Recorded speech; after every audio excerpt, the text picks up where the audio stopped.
어제 코스피가 21선 저항을 제대로 받았기 때문에 기술적 관점에서 오늘 하락이 나올 확률은 높았고 실제로 음봉 캔들이 출현했습니다. 지금부터 관건은 하방마디가인 1차 지지라인 6150포인트를 지킬 수 있을지의 여부입니다. 인근 가격대에서 장중 장세를 보며 판단하는 수밖에 없어요. 그리고 만약에 이 라인이 깨진다면 2차 지지라인은 볼리저 밴드 하단선, 여기 점선으로 표시되고 있는데요. 대략 5700선 정도까지 볼 수 있겠습니다. 오늘 코스피 하락을 주도한 가장 큰 요인은 미국 반도체주의 조정과 단기 차익 실현 매물 출회입니다. 반반 미국 증시에서 샌디스크 실적 발표 후 시장 기대치를 충족하지 못했다는 평가가 나오며 주가가 급락했고요. 정확하게 말하면은 3분기에 대한 실적 전망치, 즉 실적 가이던스가 안 좋게 나온 거예요. 이에 따라 AMD 등 주요 반도체주들도 동반 약세를 보였습니다. 결국 미국 시장의 여파로 국내 반도체 양대 산맥인 삼성전자랑 SK 하이닉스, 외국인과 기관권의 매도세가 집중됐어요. 참고로 코스닥은 비교적 양호했는데요. 이거는 업종 순환매가 형성되고 있는 모습이에요. 반도체 대형주에서 빠져나온 자금이 중소형 성장주랑 기타 개별 테마주로 이동하고 있는 순환매 장세가 나타났고요. 특히 금융이나 로봇 테마 쪽은 정부 정책 수혜가 기대되고 있어서 해당 섹터들이 오늘 코스닥 지수를 지지하는 데 도움이 됐습니다. 안녕하세요. 코스피 지수 분석해볼 건데요. 차트와 재료 수급의 종합적인 관점에서 향후 지수 전망을 해봄과 동시에 본 분석을 바탕으로 수익 매매할 수 있는 전략에 대한 내용들 제가 오늘 이 영상 안에 잘 정리해 놨으니까요. 여러분 영상 끝까지 시청해 주시고 구독과 좋아요 잊지 말아 주시기 바라면서 바로 출발해 보겠습니다. 요즘 코스피 차트를 보면요. 사실 차트 이론대로 그냥 교과서적으로 움직이고 있어요. 이날 장대 양봉 나왔고요. 살짝 조정받으면서 장대 양봉의 중심선 부분이 또 5일 이평선이 지나가는 자리인데 여기서 저스트하게 지지받고 올랐죠? 그리고 또 21선의 저항을 받았는데 저항받을 때 어떤 모습이었어요? 거래량이 증가했습니다. 그쵸? 이렇게 항상 저항 라인에서 십자형, 도지형 캔들이 나오고 또 그것도 거래량이 증가하면서 저항을 받으면 매도세들이 상당히 있었다라고 평가를 합니다. 그러면은 추가 하락할 가능성이 당연히 높겠죠. 그래서 오늘 음봉이 나온 거고 마이너스 4.58% 원래 많이 내린 거예요. 많이 내린 게 맞는데 최근에 코스피 변동성이 하도 컸기 때문에 요즘 변동성 대비하자면 그냥 노멀하게 내렸다. 이렇게 평가를 합니다. 아쉬운 점이 5일선이 조금 깨졌는데요. 이런 모습이면은 당장 되돌리지 못한다면 추가 하락할 가능성을 좀 높게 보죠. 월봉 차트상 슈퍼 트렌드를 지난달에 지키고 끝냈는데 종가상 이번 달에 또 테스트를 받고 있는 상황이구나. 이렇게 평가해 보시면 될 것 같아요. 여기 빨간색 라인이고 하방마디가 6150포인트입니다. 여기는 장기 지지 라인이기 때문에 뭐 살짝 깨더라도 어쨌든 여기를 잘 지키고 월봉 캔들 종가상 반등만 해준다면 장기 상승 추세는 계속 유지되는 건 맞아요. 파동의 관점에서 코스피 장기 상승 추세 여전히 유지되고 있습니다. 코스피 죽은 거 아니에요, 여러분. 샌디스크 실적 좋게 나왔지만 다음 분기 실적 가이던스가 안 좋게 나왔고요. 이것 때문에 낸드 시장 죽는 거 아니냐? 뭐 이런 우려가 퍼지다 보니까 미국에서도 AMD가 내렸고 외국계 증권사들 리포트가 다 안 좋게 나오고 있었습니다. 뿐만 아니라 엔비디아의 SK 하이닉스의 HBM이 생각보다 덜 들어간다. 뭐 이런 뉴스까지 있었어요. 한마디로 안 좋은 소식이 좀 많은 하루였고 그것 때문에 미국뿐만 아니라 우리나라도 반도체주가 많이 내렸고요. 우리나라는 반도체주 내리면은 코스피 지수는 무조건 내린다. 시총이 50%를 넘어가고 있으니까 어쩔 수 없어요. 슈퍼 트렌드 기준으로 전체 추세 분석해보면요. 코스피는 단기 추세는 하방이고요. 그리고 주봉 차트로 분석한 중기 추세도 하락 추세 안에 있는데 아까 말씀드렸듯이 장기 추세만 아직 상방을 잘 유지해주고 있습니다. 이렇게 단기, 중기, 장기 각 기간별로 서로 엇갈리게 다른 방향을 가리키고 있는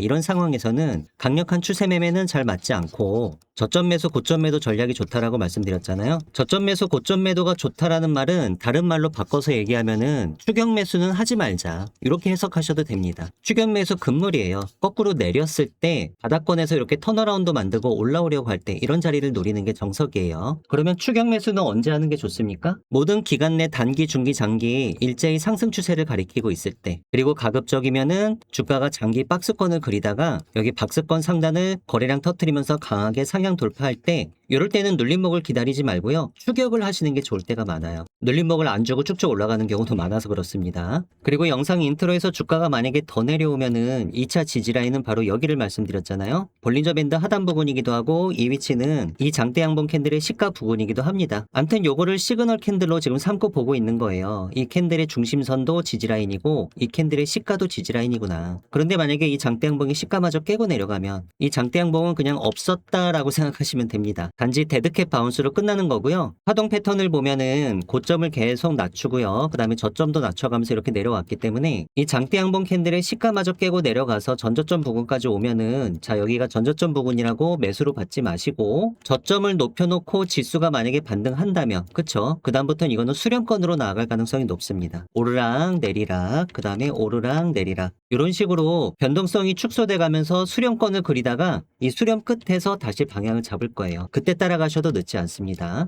30분 차트로 하루장 파동을 분석을 해보면 자 내려놓고 그냥 횡보시키다 끝났네요. 요거는 파동 패턴 이론상 마이크로하게 보더라도 추가 하락할 가능성을 60% 정도 봐요. 여기서 깜짝 반등이 나올 확률도 적은 건 아닌데 요건 40%니까 10번 매매하면 4번 정도는 걸립니다. 하지만 그럼에도 불구하고 60%가 더 크니까 우리는 여기를 바라봐야 되는 거죠. 수급 동향 한번 보겠습니다. 지난 한 달 동안 코스피 자 누가 많이 매수했나요? 개인이 많이 매수했고요. 외국인과 기관권은 누적 쌍끌이 순 매도가 잡힙니다. 자 오늘도 쌍끌이 매도가 나왔어요. 이러면 수급 상황이 좋아요 나빠요? 나빠요. 그러니까 아직까지는 코스피에 대해서 함부로 턴어라운드가 나왔다. 앞으로는 이제 바닥 찍고 쭉쭉 올라갈 거야. 이런 말을 함부로 할 수가 없는 상황이에요. 수급만 봐선 그렇습니다. 그러면 코스피는 이제 맛이 간 거냐? 추세 완전히 꺾였냐? 아까 제가 슈퍼 트렌드 보여드리면서 장기 추세는 살아있다고 말씀드렸잖아요. 그리고 그런 차원에서 또 연기금은 요즘 들어서 매수를 하고 있기 때문에 장기 추세마저 죽은 건 아니에요. 이 조정 구간을 다 마치고 나면 나중에 다시 힘차게 올라가긴 할 겁니다. 다만 그때까지 시간이 걸리니까 버티실 분들은 잘 들고 계셔야겠죠. 보고 계신 차트는 코스피 200 지수 선물 차트입니다. 코스피 종합 차트랑 거의 유사하게 움직였죠? 21선에서 저항받았고 오늘 5일선 깨고 내려갔습니다. 요즘 같은 하락장에는요. 선물 거래가 하방 베팅이 가능하기 때문에 지수가 오를 것 같으면 상방으로 베팅하지만 지수가 내릴 것 같으면 하방으로 베팅하는 게 가능해서 너무 주식만 하면은 수익을 낼 수가 없잖아요. 계속 지수가 내려가면. 그래서 매매를 잘하시는 고수분들은 이런 장에 또 선물을 섞어서 거래하시기도 합니다. 또 파생상품 쪽으로 공부를 많이 하신 분들은 옵션 거래까지 같이 하시고 두 상품을 섞어서 합성 전략을 구사하기도 하죠. 혹시 제 영상 보시는 분들 중에 선물 거래를 경험해 보셨거나 또 요즘도 매매하고 계신 분들이 계실 수 있는데 참고로 저는 파생상품 투자 상담사 요 자격증을 15년 전에 땄어요. 그리고 한때 우리나라 선물 옵션 시장이 컸을 때는 제가 선물 전업 트레이더로 한 3년 정도 이렇게 전업 매매만 한 적도 있었고 처음에는 잃다가 나중에는 계속 수익을 냈습니다. 아무튼 각설하겠고요. 5분봉 차트 한번 볼게요. 이건 오늘 하루 동안 장중 흐름을 보기 좋은데 아침에 개파락 출발했습니다. 그리고 전일 21선에 딱 걸렸기 때문에 오늘 이렇게 개파락 출발하면은 잠깐 개피라로 올라오더라도 여기 슈퍼 트렌드에 막힐 가능성이 대단히 높았죠. 그래서 이런 자리가 매도 타점이 되는 거예요. 선물은 참고로 데이 트레이딩 하시는 분들이 많죠. 이런 위치에서 지정가 매도하고요. 매도를 했으면 5분봉 차트에서 5이동 평균선을 깨고 내려갈 때까지 기다립니다. 오늘은 음봉이 나올 확률이 상당히 높은 날이었기 때문에 장세도 장중에 많이 안 좋았고 추세적인 하락이 나올 가능성이 높다. 이렇게 예측하고 들어가는 전략이었거든요. 그러면 5위평을 깨고 내려가면은 계속 추세적으로 내려갈 거고 이 5위평을 캔들 몸통의 50% 이상 바로 이 캔들인데요. 이렇게 상향 돌파하게 되면은 이런 자리에선 지정가가 아니라 시장가 청산. 자, 이렇게 한 번의 매매를 구성해 볼 수가 있어요. 참고로 이런 장중 관점에 대해서는 제가 소통방 7기방에서 타점 잡아드리고 있으니까요. 관심 있으신 분들은 들어오셔서 보시면 좋을 것 같은데 오늘 아침에 어제 21선 저항 제대로 받고 밀리는 날이다. 일봉이 음봉으로 끝날 확률 높은 날이니까 5분봉 슈퍼 트렌드 가격인 1030포인트에서 지정가 매도 대응하겠습니다. 손절폭은 5포인트 설정하고 익절 방식은 5분봉 기준 OMA 깨고 내려갈 때까지 기다렸다가 캔들 몸통의 50% 이상 OMA를 재탈환하면 그때 매수 청산하겠습니다.